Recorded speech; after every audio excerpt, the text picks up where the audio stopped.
அன்பு சகோதர சகோதரிகளுக்கு சின்னமலை முருகனோட அருள் கிடைக்கணும்னு வேண்டிக்கிறோம். இன்றைக்கி நாங்கள் உங்கள்கிட்ட எடுத்துக்கிட்டு வந்த பதிவு என்னென்னா, இந்த மூலிகை பேர் வந்து அப்பகோவத்தலை.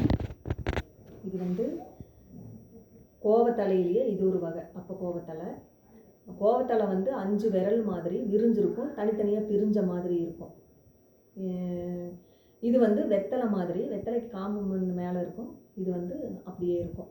அவ்வளோதான் வித்தியாசம். ஆனால் வந்து கோவத்தலை எங்கே வேலி தண்ணி இருக்கிற இடம் எல்லா பக்கம் படர்ந்து வந்து நல்லா செழிப்பாக வளரும். இதுவும் செழிப்பாக வளரும். ஆனால் குறிப்பிட்ட இடத்துல அந்த விதை உழுவுற இடத்துல அதிகமாக வந்து முளைச்சி வராது. இது நம்ம கண்ணுக்கு வந்து அதிகமாக தென்படாது. அந்த மாதிரி ஒரு மூலிகை. கோவிட் டைமில் வந்து இதோட பயனை வந்து தெரிஞ்சு மக்கள் அதிகமாக தேடி தேடி போய் இதை சாப்பிட்டாங்க. மூச்சு பிரச்சனைக்காக. இதோட பயனே வந்து மூச்சு பிரச்சனை, உடம்புல நம்மளுக்கு தேங்கி இருக்கிற சளி இதெல்லாம் வெளியே கொண்டாட ஒரு தன்மை வந்து இதுக்கு வீரியமான தன்மை.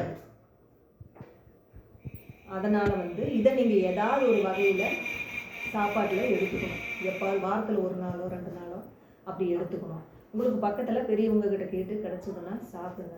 அப்படி உங்களுக்கு கிடைக்கலைன்னா எங்ககிட்ட வந்து நீங்கள் ஆர்டர் கொடுத்தீங்கன்னா உங்களுக்கு ஃப்ரெஷ்ஷாக நீங்கள் எப்போ ஆர்டர் கொடுக்குறீங்களோ அதிலிருந்து உங்களுக்கு தயாரித்து ஃப்ரெஷ்ஷாக நாங்கள் உங்களுக்கு ரெடி பண்ணி, இதை வந்து எப்படி ரெடி பண்ணுறதுங்கிறத வந்து உங்களுக்கு அதையும் சொல்லி கொடுக்குறோம். கிடைச்சா நீங்களே கூட உங்கள் வீட்டில் ரெடி பண்ணி சாப்பிடுங்க.